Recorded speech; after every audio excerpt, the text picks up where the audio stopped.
Welcome to EPG Pathshala. I am Dr. Mrinmoy Pramanik. I teach comparative Indian language and literature at the University of Calcutta. Today we will discuss Amir Khusro and his contribution in Indian literary thought and literary practice. Pandit Jawaharlal Nehru, in his discovery of India in 1961, wrote, Khusro's enduring fame in India rests on the riddles, quibbles, and songs written by him. In this module, we will briefly discuss about Amir Khusro and his poetic contribution in Indian poetry and music. And we will also learn about his thought on poetry. Amir Khusro is a talent with multiple layers of artistic expression. He wrote his poetry in Persian and in Hindi and so skillfully accommodated many words of Arabic into his work. He also knew quite a few other Indian languages, including Sanskrit. He is also a renowned critic of Indian poetic works in medieval India. He practiced multilingualism in his work and in his knowledge. Amir Khusro appeared as a symbol of multilingual ethos of India. His work can be considered as work of comparative literature in today's sense, Ganesh Devi opined. In this module, we will try to portray different dimensions of such a great mind of India. Amir Khusro is originally a Turkish by birth. His family settled in India few generations back before Amir Khusro's birth. He took birth in 1253 AD and he died in 1325 AD. He began his career as a soldier, but he also was well known for his poetic talent since the childhood. Famous saint of Delhi, Nizamuddin Aulia, was his spiritual guru. Aulia was impressed by Khusro's talent when Khusro was a boy. One side, he is a poet of high talent, and in the other, he is popular, very popular among the common people of India. A poet and a composer, Khusro successfully reached to the heart of the common people of India with his masterly skill on language and power of expression. His songs and poems are so popular even now. Ganesh Devi informed, though Khusro knew Sanskrit very well, he never translated any of the theoretical text from Sanskrit into Persian. He tried to represent his own theoretical, philosophical understanding of poetry and literature through his poetic practice. According to Devi, he believed literature to be a matter of creation in the languages that are spoken and understood. This understanding of Khusro about language and creation is very significant. Such kind of thought and its praxis can break the hierarchy of the languages and the power role what languages play.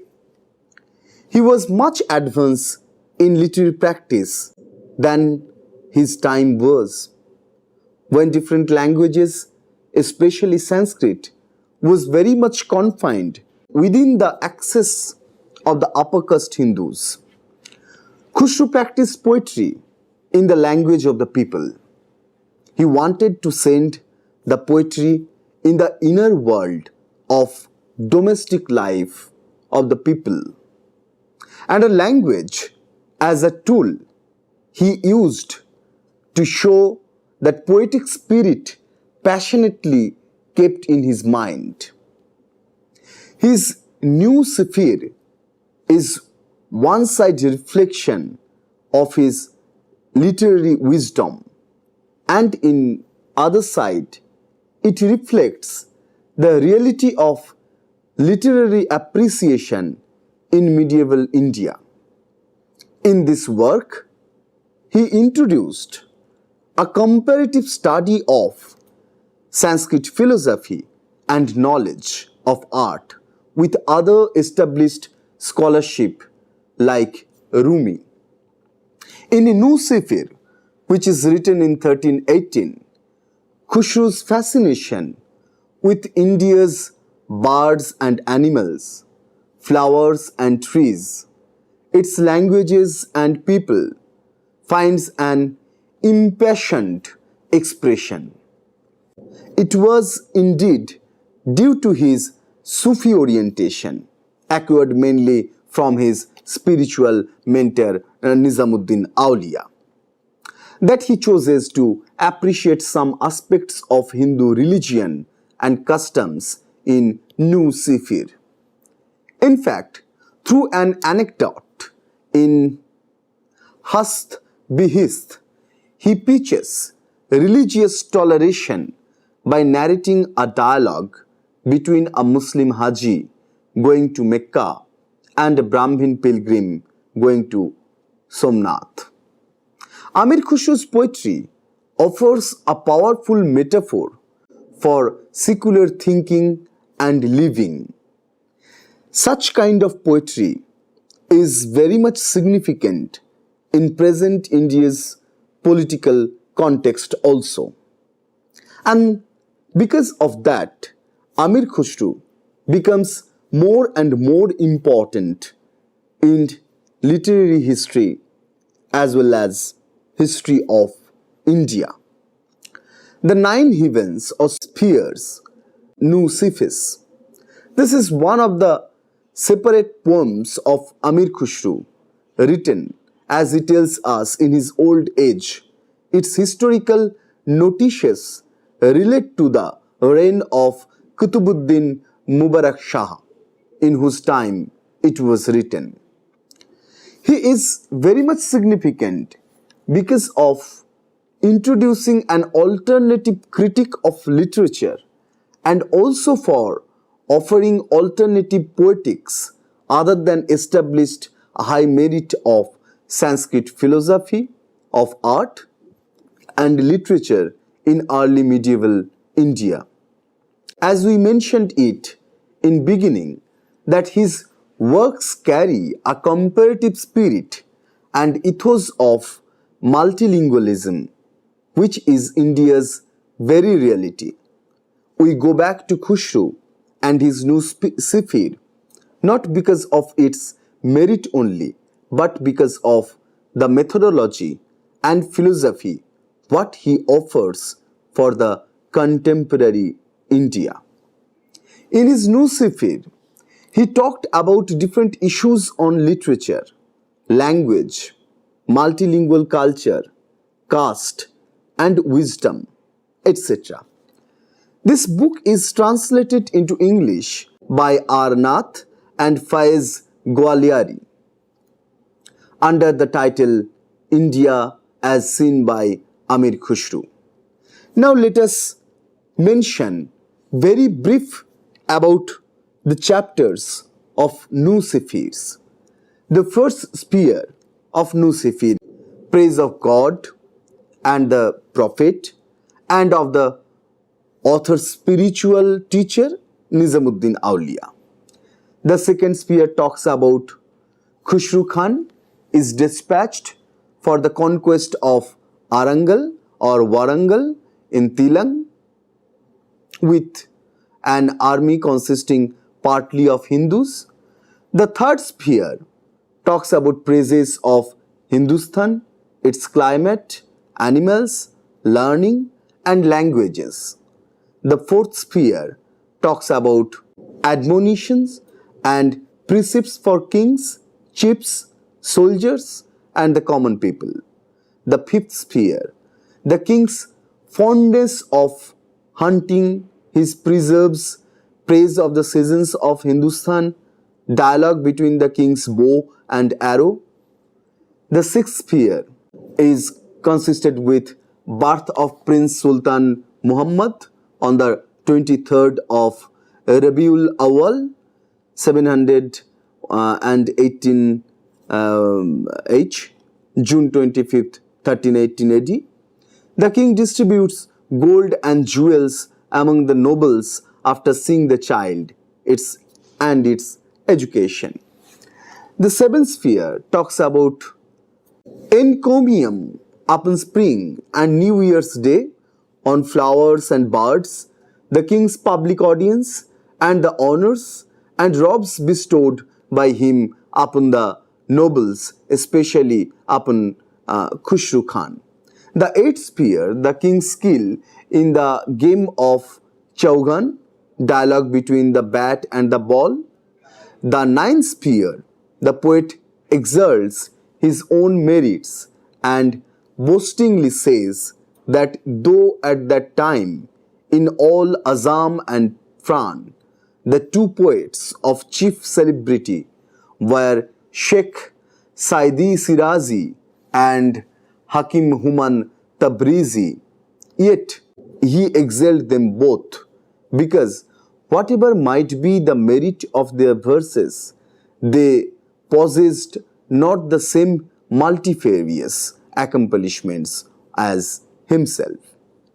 In this study of Nusifir, we can understand that how Amir Khushru tried to write the history of India in taking different metaphors, writing the history of India but with imagination, but in the mode of literature. And he offered true love for India. He praised, he talked, he described about climate, atmosphere, the animals, the forest, the people, the kings, the soldiers, the languages, the cultures. Truly, it holds not only the history of India, but history, geography, environment, culture, language, and people across the classes. In popular reading, either we get reading or praise about the kings or the people who have their own hierarchy, who belongs with power, or we get anecdotes about the lower class people, the common people. But Amir Khushru accommodated all the varieties.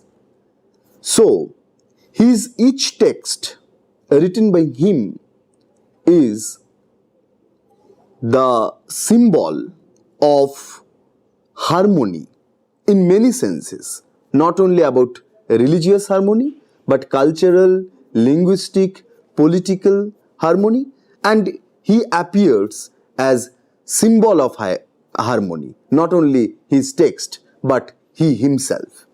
With this book, Nusifir, he writes something in celebration of the completion of the Shahnama, which shows his literary love, his literary desire, and he made path of celebrating literature, not only the writing, not only the reading, but celebrating literature. In the year of Arabia, represented by the power of the king, he even completed the verses which had strung together. Every line was like a pearl which dazzled the eye in the dead of night. The whole of the poem is filled with praises of the king Shah Muhammad, the defender of the law of the Prophet, and by right the ruler of the earth, by order of the Imam. Everywhere crowned heads swear fealty to him, everywhere celebrated men are the slaves of his behest. This is how a different kind of society has been observed by Amir Khusro, and he helped us to see. Khusro described about his learning of Sanskrit from the Brahmins and how this knowledge and wisdom was secret to the Brahmins only. To talk about this, he expressed his great regards for Indian knowledge and wisdom. He stated that there are objects to be learnt in every nook and corner of India. He observed the language practice and linguistic communication of different communities. India has several languages living, and the Indians are able to speak more than one language and dialects, whereas it is difficult for others like Chinese, Turkestan, Turk, Arabs, etc. He mentioned. He stated that Indians are master of learning different languages. The skill what Indians have for learning a language is comparable to the India's power to conquer a land. Then he went into that the Brahman never go outside to learn new things from others, and they also do not bother to evaluate their knowledge by other through visiting new lands. But India is very much famous for its contribution in arts and sciences, what attracts scholars across the world. Later he argued about the greatness of Dimna Khalila's Panchatantra, what he considered as best book of knowledge written in India. Panchatantra does not have excellent flight of imagination as poetry generally has. It is only the stories which is told by the animals and birds. This book is translated into Arabic, Persian, Turkish and Dari in his time. He claimed that different scholars of the world got their inspiration from this book. Such a book of wisdom is a rare creation in the history of the world, Khusro claimed. His Nu Sifir, an excellent writing on Indian literature, language, art, music and poetics. He stated in detail about Indian music and its cross-cultural genealogy. In his impression, Indian music already had reached in the highest of merits, and different scholars and musicians who had come to India got inspired with the Indian music.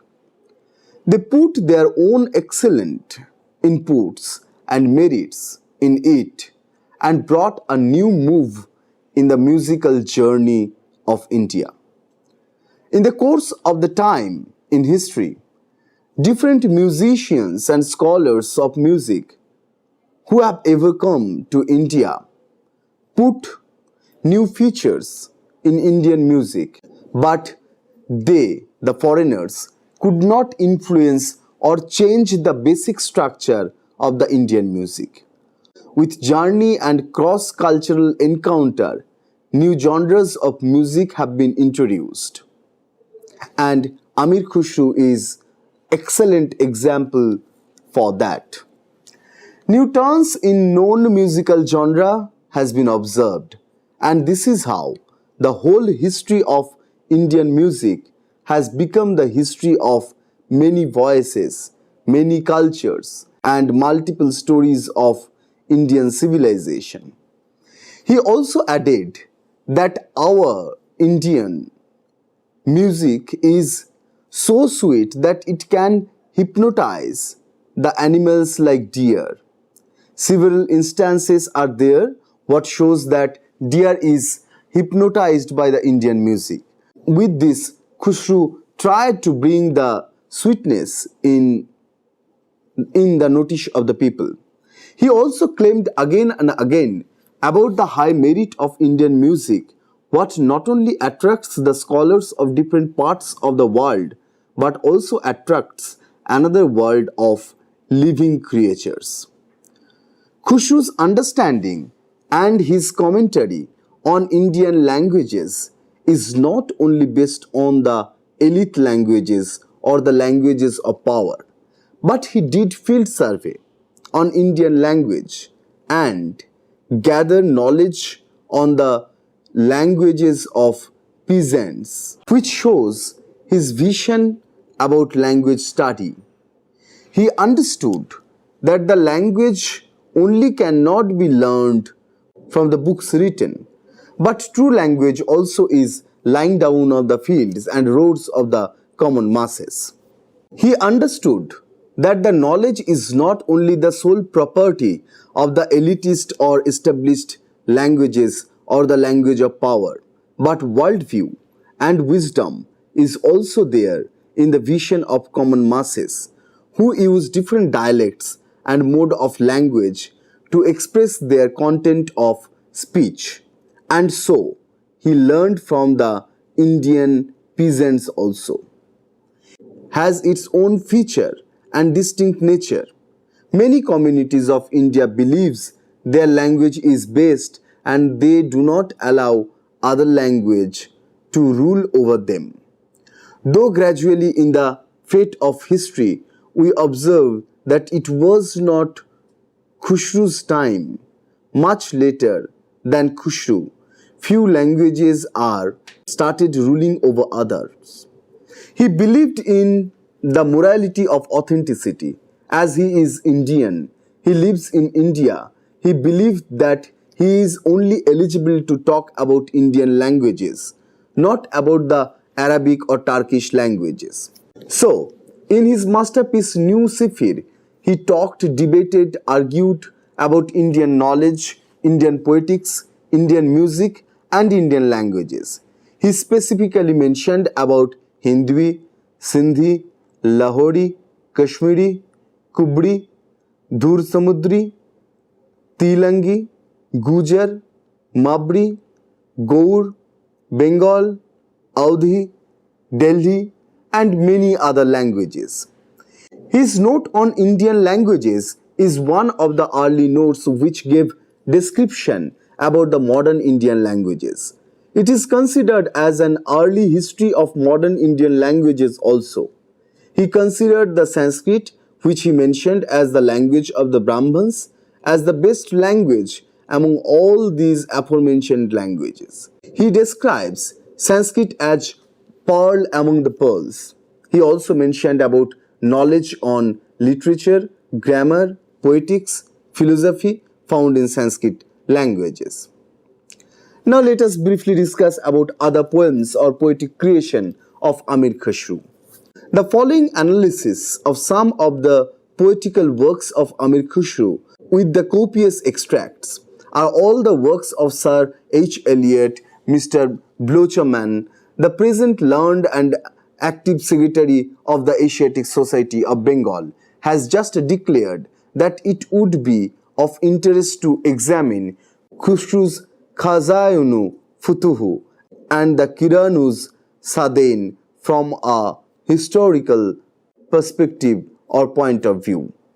The examination Sir H. Eliot made 25 years ago, nor did he continue his investigations to these two works of the great poet. He carefully paused other poems of the most copious writers. By these brief abstracts, he has given a general notion of the character and contents of each work, and he has translated those passages which have an historical interest. In the notice preceding the extracts from the Tarikh-e-Alai or Supra, he has given a short account of the author and of that prose work, which after all is more a poem than a history. Amir Khusro, the parrot of Hind, whose name was Yaminuddin Muhammad Hassan, was one of the most prolific poets that the world has ever produced. For he is said to have left behind him some 500,000 of verses. Without answering for the accuracy of the prodigious number, a mere glance at the list of his productions or a perusal of the following extracts will establish the boundless fertility of his muse. He was born in 1253 AD and died in 1325 AD, as we mentioned earlier. His father was a military chief and he himself was attached to the court. He lived in a stirring time when the Mughals were making reiterated efforts to work their way into India. He fell a prisoner into their hands, as they have been told by Barui, Supra commented. And the frequent references made to him by that author proved the esteem and honor in which he was held. Now, let us summarize our discussion. We have talked about Amir Khusro's significance in Indian culture, Indian politics, Indian history, and in Indian religious context. We have talked about high talent of Amir Khusro. We have briefly discussed about Nusifir and different spheres of this text. We have also discussed the poetic talent of Amir Khusro in this module. We have tried to accommodate the scholars' views in this lecture, and for further details and to get detailed reading about Amir Khusro, you can consult the e-text. Thank you.